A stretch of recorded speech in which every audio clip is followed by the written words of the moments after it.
آج سے پہلے یہاں کوئی میواتی نہیں آیا۔ ہم جب ان کے پاس آئے تو انہوں نے کہا ہو سائیڈ میں گاڑی لگاؤ، تمہارے لیے تو ہم یہاں تمہیں ہی تو ڈھونڈ رہے ہیں۔ سارا ایریا ملک شام کی بارڈر سے لگا ہوا۔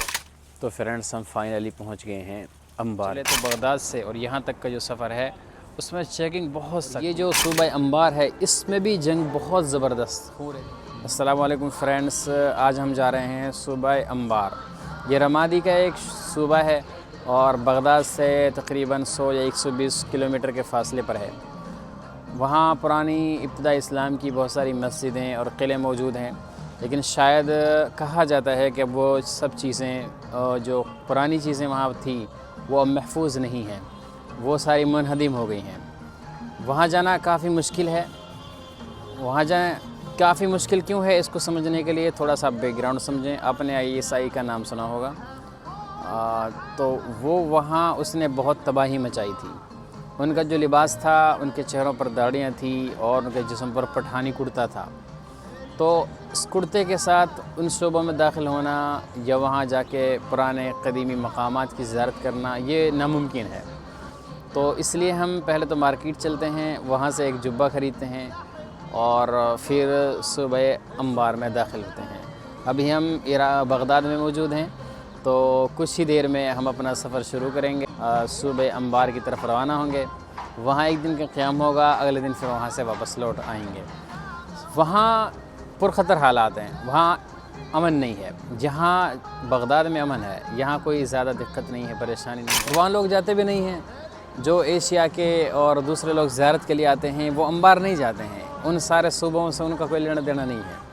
لیکن ہمارا جو دوست ہیں جن کے پاس ہم رکے ہوئے ہیں، جو ہمارے میزبان ہیں، ان کا اصل جو رہائشی مقام ہے وہ انبار ہے، وہ انبار کے رہنے والے ہیں، اب اس وقت بغداد میں رہتے ہیں۔ تو وہ ہمارے ساتھ میں چلیں گے اور انہی کی گاڑی ہوگی، اور بیچ میں راستے کے کچھ منظر بھی ہم آپ کو دکھاتے چلیں گے انشاءاللہ۔ امید ہے کہ آپ کو اس سے کچھ نیا سیکھنے کو ملے گا اور ایک نئی چیز دیکھنے کو ملے گی جو شاید آپ نے اس سے پہلے نہ دیکھی ہو۔ اور مجھے لگتا بھی نہیں ہے کہ صوبہ انبار کو ایشیا کے کسی اردو زبان میں دکھایا ہو، بتایا ہو، اردو زبان میں سمجھایا ہو کہ یہ صوبہ انبار ہے، مجھے نہیں لگتا۔ اور پھر موصل بھی وہاں سے کافی آگے ہے، اور ہم سوچتے ہیں انشاءاللہ کوشش کریں گے موصل بھی دیکھیں کہ وہ اس وقت کن حالات میں ہے۔ وہ پورا کا پورا ایسا صوبہ موصل جس کو پورے کے پورے شہر کو تباہ کر دیا گیا تھا، اس میں جنگ ہوئی تھی بڑی خطرناک، اور پورے شہر کو منہدم کر دیا گیا تھا، سارا شہر ڈیمیج۔ لیکن اب کہا جاتا ہے کہ وہ دوبارہ ری ڈیولپ کر دیا گیا ہے، دوبارہ بنا دیا گیا ہے، مگر ایسا ہے تو بہت اچھی بات ہے۔ اور یہ جو صوبہ انبار ہے اس میں بھی جنگ بہت زبردست خون ریزی ہوئی تھی، اور اس کو بھی پورے کو منہدم کر دیا گیا تھا۔ اس کے بارے میں بھی اب کہا جاتا ہے کہ دوبارہ اس کو ری ڈیولپ کر دیا گیا ہے، بنا دیا گیا ہے، تو دیکھتے ہیں اس کو اور کیسا شہر ہے۔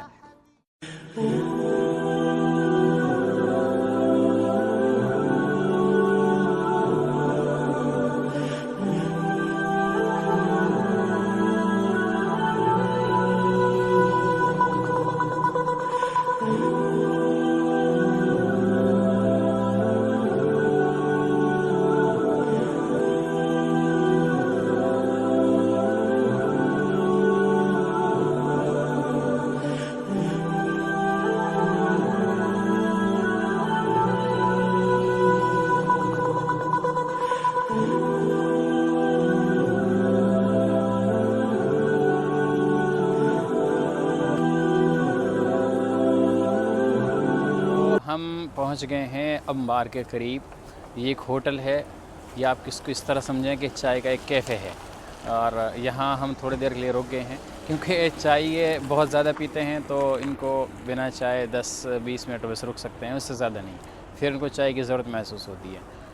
ہم وہاں سے جب چلے تھے بغداد سے اور یہاں تک کا جو سفر ہے اس میں چیکنگ بہت سخت تھی، اتنی میں نے عراق میں کہیں نہیں دیکھی جتنا اس طرف ہے۔ اور یہاں سے جو سیریا کا بارڈر ہے وہ بالکل اسی راستے پر ہے۔ یہ انبار جو قصبہ ہے اسی سے سیریا، جارڈن اور ایران 3 بارڈر اسی سے لگتے ہیں، تو اس لیے یہاں چیکنگ بہت زیادہ ہے۔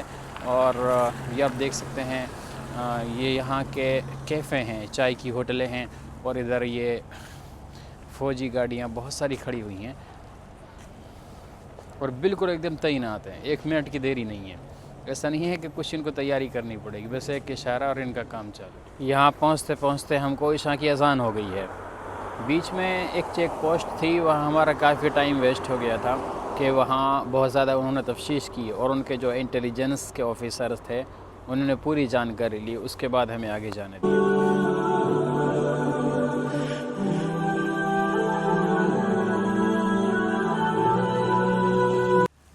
تو فرینڈس ہم فائنلی پہنچ گئے ہیں انبار کے اندر۔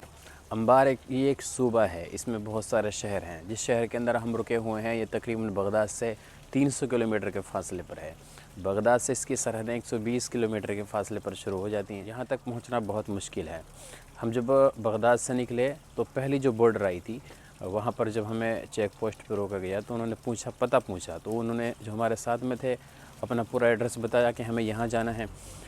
تو انہوں نے کیا کیا کہ پوری چیکنگ کی اور تفتیش کی۔ اس کے بعد جو لاسٹ چیک پوسٹ پڑتی تھی جہاں ہمیں آنا تھا، اس شہر سے پہلے جو چیک پوسٹ تھی، ان کو انفارم کر دیا کہ کسی اس طرح کے بندے آ رہے ہیں، آپ ان کی پوری انکوائری کرو۔ تو ہم جب وہاں آئے تو وہ پہلے سے چیکنگ کر رہے تھے۔ ہم جب ان کے پاس آئے تو انہوں نے کہا ہو سائیڈ میں گاڑی لگاؤ، تمہارے لیے تو ہم یہاں تمہیں ہی تو ڈھونڈ رہے تھے۔ تو خیر انہوں نے گاڑی سائیڈ میں لگوائی اور پوری انکوائری کی۔ اب یہاں انکوائری کا ایک سسٹم یہ ہوتا ہے کہ ساری ایجنسیوں کے ایک ایک بندے وہاں پر، ہمارا وہاں پر انکم ٹیکس ہے اور RBI ہے اور دوسرے انٹیلیجنس کے ڈپارٹمنٹس ہیں۔ تو یہاں پر کچھ معاملہ اور ہوتا ہے، ہمارے وہاں سب ایک جگہ نہیں ہوتے، کوئی کسی ایک ڈپارٹمنٹ کو چیک پوسٹ پہ لگایا ہوتا ہے، لیکن یہاں سب ڈپارٹمنٹ کے ایک ایک بندے ہوتے ہیں۔ پھر انہوں نے انکوائری کی اور اپنے بڑے آفیسرز کو بلایا، پھر کہا کہ تھوڑی دیر اور رکیے، ہمارا ایک اور آفیسر آتا ہے۔ تو وہ آیا، پھر انہوں نے پوری طریقے سے پوچھا، لینگویج ہر چیز کو اتار کے چیک کیا۔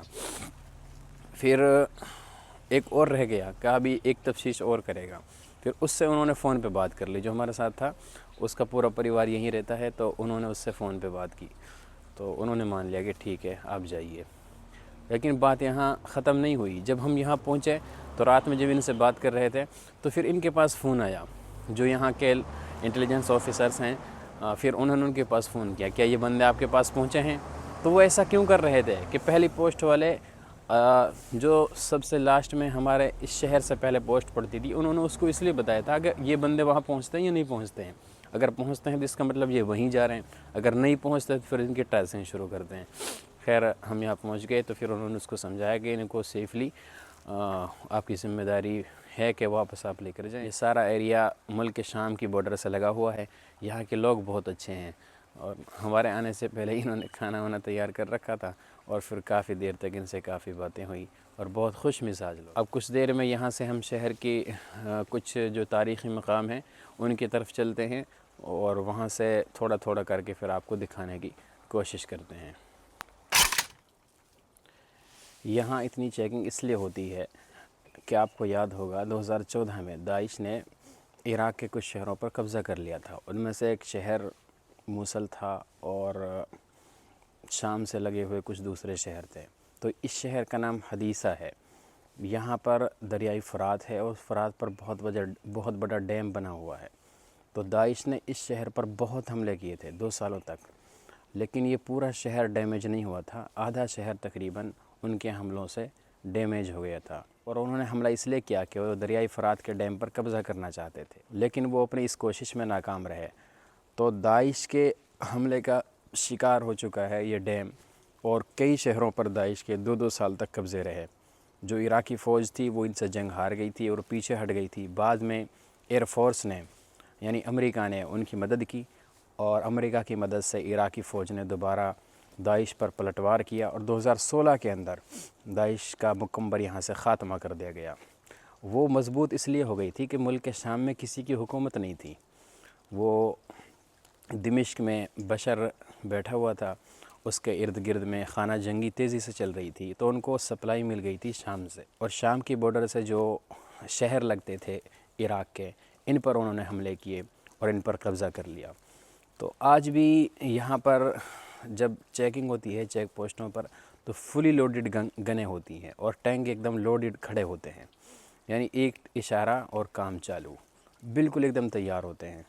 بہت زیادہ سختی ہے، کہیں پر آنا جانا بہت، خاص طور سے کوئی غیر ملکی ہے تو یہاں آ نہیں سکتا ہے. شاید انڈیا کا کوئی پہلا آدمی ہوگا جو یہاں تک پہنچا ہوگا. اور میوات کے تو تقریباً سب سے پہلے انسان ہیں کہ جو حدیثہ شہر تک، انبار کے حدیثہ شہر تک پہنچے ہیں. آج سے پہلے یہاں کوئی میواتی نہیں آیا ہوگا.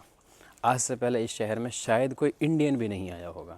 کہ یہاں کون آنا چاہے گا اور اتنی ہیلپ کون کرے گا؟ اگر یہاں کے مقامی لوگ نہ ہوں تو وہاں سے بارڈر سے آپ کو کراس ہی نہیں ہونے دیں گے. چیک پوسٹوں سے آپ آگے بڑھ ہی نہیں پائیں گے. یہاں زیارت کے نام پر بھی آپ نہیں آ سکتے. عراق کے کچھ شہروں میں لوگ چلے جاتے ہیں، کوفہ میں اور بغداد میں، لیکن یہاں پر زیارت کے نام پہ آپ کو نہیں آنے دیا جائے گا. کہ یہاں کوئی اتنی مشہور جگہ نہیں ہے جس کی وجہ سے آپ کو یہاں آنے دیا جائے. اور جو کمپنیاں ہوتی ہیں جو باہر سے لوگوں کو لاتی ہیں یہاں پر جو زیارت کراتی ہیں، جیسے ہمارے وہاں کمپنیاں ہوتی ہیں جو عمرہ کراتی ہیں، تو ایسے یہاں پر کمپنی بنائی ہوئی ہیں جو لوگوں کے گروپوں کو یہاں لاتی ہیں اور پھر زیارت کراتی ہیں.